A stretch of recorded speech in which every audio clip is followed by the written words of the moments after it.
Assalamualaikum warahmatullahi wabarakatuh. Semangat pagi, salam saintis. Semoga semua dalam keadaan sehat ya. Amin ya robbal alamin. Baik, hari ini kita akan belajar IPA untuk kelas 7 ya. Kita masuk bab 2 yaitu klasifikasi makhluk hidup ya. Di sini wah ada kubu-kubu yang berbeda ya. Kemudian ini ada tokoh siapa? Ya, ini adalah tokoh klasifikasi. Siapakah itu? Ayo untuk jawabannya kita belajar.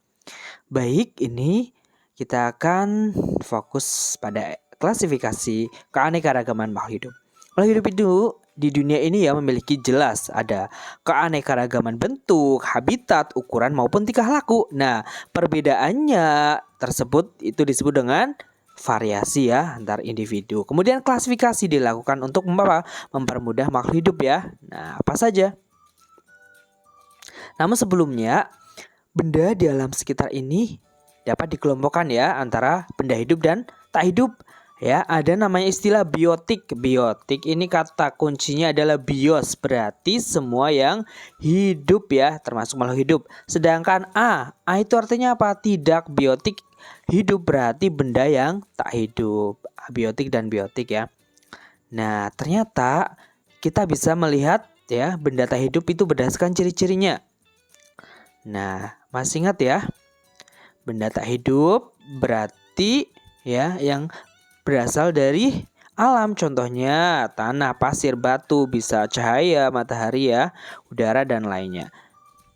Kemudian benda yang tak hidup buatan, contohnya apa? Misalnya aja kursi, kemudian mobil, robot itu kan ya buatan dari manusia. Kemudian selanjutnya itu yang abiotik. Nah, sekarang kita masuk ke biotik. Biotik ya, biotik itu ya makhluk hidup. Bios kan hidup. Ciri-cirinya apa? Bergerak. Ada kata. Kemudian pekat, ada berasang, bernafas, jelas ya, adaptasi, menyesuaikan diri terhadap lingkungan dan ya butuh makan dan minum. Kemudian mengeluarkan zat sisa ekskresi di sini misalnya kencing ya. Besok di kelas 8 kalian akan membahas lebih lanjut. Kemudian berkembang biak atau ya reproduksi, kemudian tumbuh dan berkembang ya. Kemudian memiliki bahan genetik atau keturunan. Nah, itu adalah ciri-cirinya. Kita akan fokus pada klasifikasi ini siapa? Ada Carolus Linnaeus tadi ya pada foto yang awal. Nah, inilah tokoh bapak kita ya, bapak klasifikasi namanya Carolus Linnaeus. Klasifikasi itu apa? Yaitu merupakan suatu cara yang sistematis dalam mempelajari objek dengan melihat persamaan dan perbedaan dari ciri-ciri makhluk hidup sendiri. Nah, ilmu yang mempelajari klasifikasi makhluk hidup disebut dengan apa? Taksonomi. Ini ilmunya ya. Ini bapak kita ya, bapak klasifikasi atau bapak taksonomi Carolus Linnaeus dan digunakan sampai saat ini. Nah, tahapan klasifikasi ini, wah, ini mirip seperti apa ini? Ya, identifikasi ciri-cirinya, kemudian kelompokkan berdasarkan persamaan yang ditemukan. Apabila dalam satu kelompok ditemukan perbedaannya, maka individu tersebut bisa dipisahkan dari kelompoknya. Misalnya ini ya, ini jelas berbeda ya, bernafasnya dengan apa misalnya. Kemudian ini hidup di darat dan di laut. Kemudian urutan taksonom dalam klasifikasi itu ya. Nah, ada tingkatan atau nama lainnya adalah takson. Dikelompokkan berdasarkan ciri. Dari umum ke khusus, pertama yang paling bawah ada namanya spesies, lanjut ke genus, family, ordo atau order ya, kelas, filum ya, kingdom, domain dan life atau kehidupan. Filum itu untuk ya ada hewan dan tumbuhan ya nanti. Nah, bila semakin sedikit persamaannya maka semakin jauh kekerabatannya ya, jelas ya. Semakin banyak perbedaannya. Kemudian sistem pertama ada namanya klasifikasi dikotom. Apa itu ya? Yaitu klasifikasi makhluk hidup itu dibedakan menjadi 3. Ada yang alami, kemudian buatan dan filogenik. Misalnya di sini ada nama dari mangga. Tahu mangga ya? Nih, nama ilmiahnya adalah Mangifera indica ya. Yang pertama ini menunjukkan marga dan yang kedua menunjukkan spesies. Ini kata pertama, Mangifera adalah mangga, marga, kemudian indica sebagai spesies. Kemudian nama penemunya biasanya disingkat ya. Ya, di depannya saja. Misalnya Oryza sativa. Nah, penemunya adalah Linnaeus ya. Misalnya tambah LL.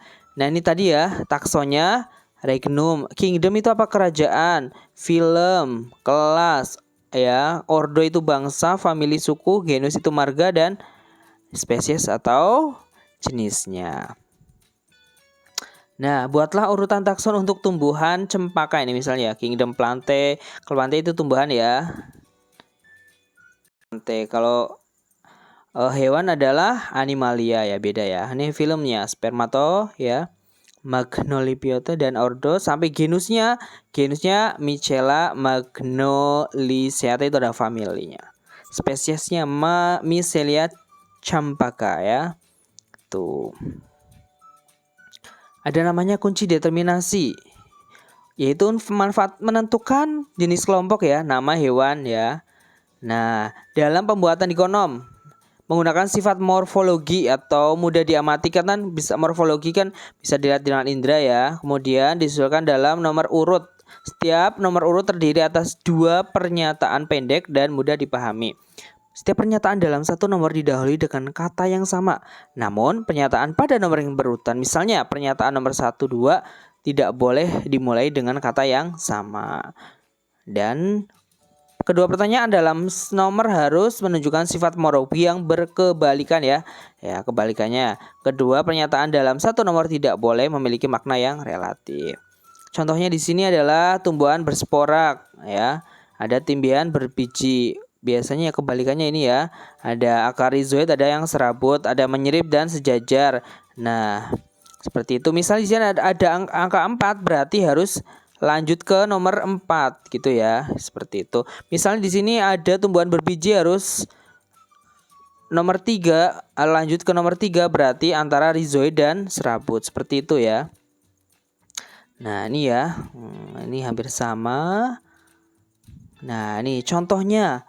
Ada kunci dalam list. Kalian suruh dari misalnya ayam. Ayam itu apa ciri-cirinya? Pertama, kita lihat dia termasuk sirip atau tidak.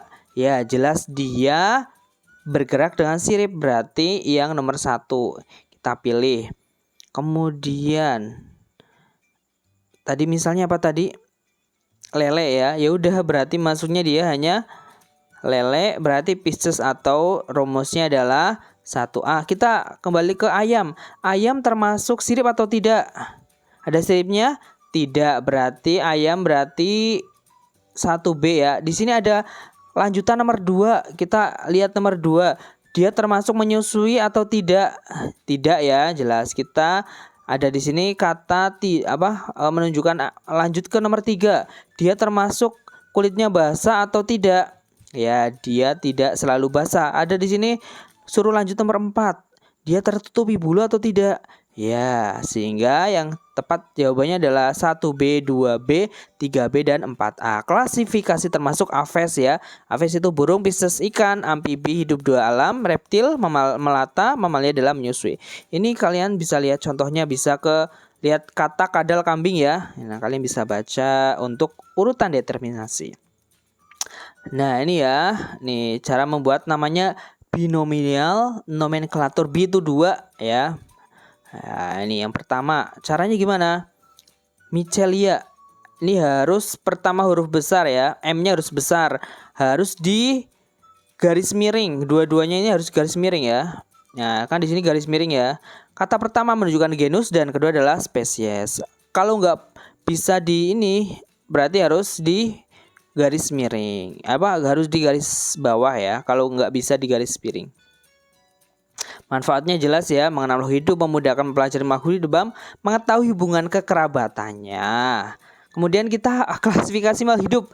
Ya, tadi udah dikotom sama determinasi kita sudah. Sekarang klasifikasi ada 5 ya. Sampai sekarang masih berlaku ada 5 ya. Pertama Monera, Protista, fungi, jamur, plantae atau tumbuhan, dan animalia atau hewan. Kita yang pertama Monera, ada apa? Ya, Cyanobacteria dan ya, ini adalah Kingdom Monera ya. Bersel satu artinya apa? Uniseluler. Kalau tidak memiliki membran inti itu disebut dengan prokariotik ya, kebalikannya ya, eukariotik ya. Dengan cara membelah diri. Ini bakteri ya. Ini contohnya ganggang biru dan bakteri. Tuh, kelompok merah ini bisa dilihat kalian.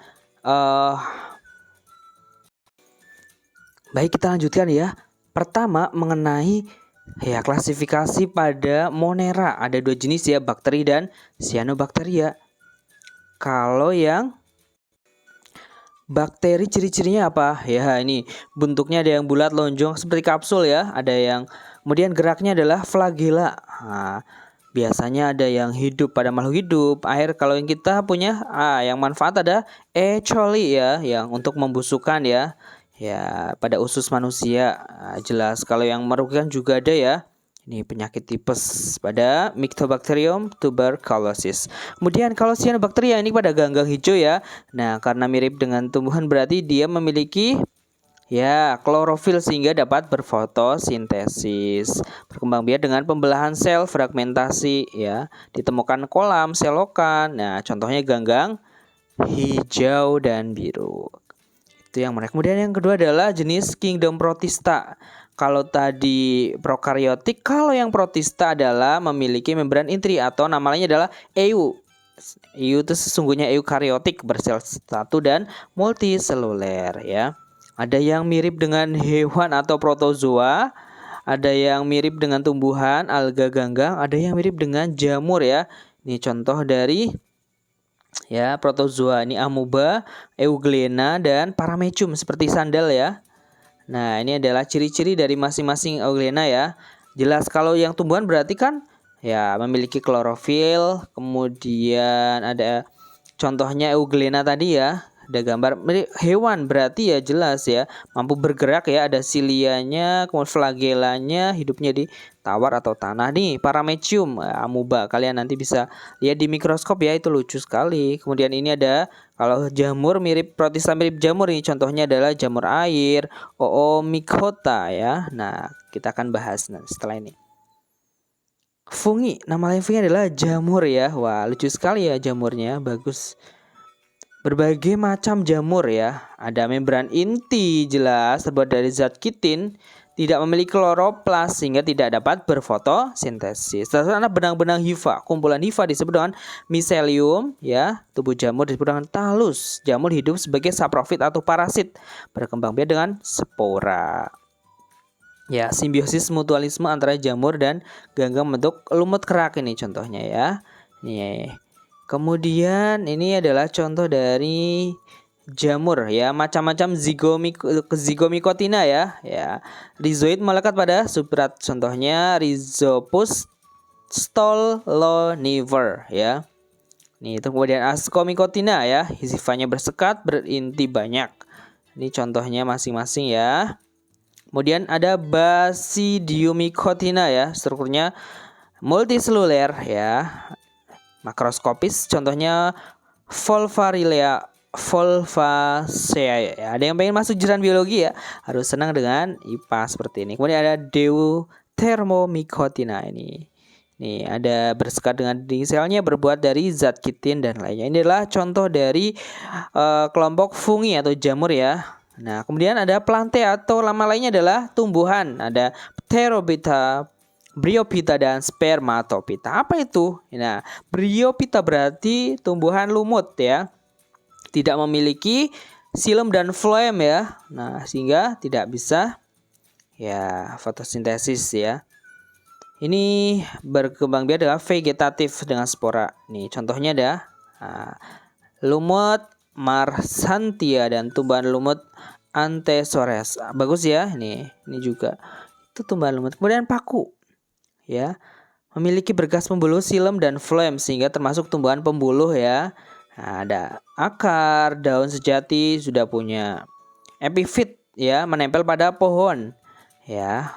Ini di vegetatif dengan spora juga. Ini tumbuhan paku contohnya ya, Psilotum ya, Adiantum dan Platycerium bifurcatum. Ini bagus sekali ya. Nah, kemudian ada yang ketiga, tumbuhan berbiji ya, ada Angiospermae dan Gymnospermae. ya. Ada monokotil dan dikotil, itu bagian dari angiospermae. Ini gimnospermae, berarti biji terbuka ya. Ini ciri-cirinya ya. Tidak letak biji tidak terlindungi oleh daun buah, tetapi menempel pada daun buah. Pohonnya berakar tunggang ya, seperti jarum kecil tebal. Kemudian yang tertutup atau angiospermae, bijinya tertutup ya. Mengalami pembuahan ganda. Kemudian susunan tulang jari menyirip menjari ya. Itu adalah tumbuhan biji. Perbedaannya ini ya, lebih mudahnya ya. Strobilus bunga ya, itu pada gimnospermae, angiospermae ya. Pembuahannya tunggal itu gimno, kalau angios itu ganda. Ini contoh-contoh dari tumbuhannya. Itu bisa kalian baca. Kemudian ada pembagian dari angiospermae, ada monokotil dan dikotil ya. Nah, ciri-cirinya apa? Ya, banyak sekali berjumlah. Mono itu jumlahnya 1. Nah, akarnya serabut ya, tidak berkambium. Ya, jumlah mahkotanya adalah kelipatan 3. Kemudian dikotil ya, contohnya adalah bunga mangga. Tadi yang monokotil contohnya padi yang serabut-serabut ya. Kebalikannya ini, kotilodonnya di itu 2 ya, akarnya tunggang. Ya, memiliki kambium, daunnya menyirip menjari, kelipatan mahkota, bunganya itu 2, 4 atau 5. Kemudian terakhir ada animalia. Ada inver dan aver. Inver itu nama lainnya adalah avertebrata dan vertebrata. Ini contohnya vertebrata yang bertulang belakang. Apa saja ini? Contohnya porifera, ya, ada hewan spon, coelenterata, hydrospora, anthozoa, platymeltes, ada planaria cacing ini ya. Nah, nematoda cacing perut, annelida cacing tanah, lintah pacet, arthropoda udang kepiting serangga, echinodermata itu bintang laut, landak dan teripang, moluska contohnya adalah bekicot. Ya, ini hewan yang lunak. Invertebrata. Hewan in itu tidak memiliki tulang belakang ya. Ini contoh-contoh dari ya, Porifera, Coelenterata ya. Nih platymeltes pada cacing ya. Cacing. Kemudian ini juga sama ya. Moluska. Nah, itu contohnya. Terakhir yang vertebrata, berarti dia memiliki tulang belakang. Pisces ikan ya, amfibi hidup di 2 alam, reptil, aves berarti burung, mamalia ya. Ya, ini contoh-contohnya. Bisa kalian baca ya. Wah, ini bagus sekali. Nah, ini kesimpulannya pembelajaran hari ini terkait dengan klasifikasi makhluk hidup. Baik, demikian tadi pembelajaran hari ini. Semoga bermanfaat. Tetap semangat, jaga kesehatannya. Assalamualaikum warahmatullahi wabarakatuh.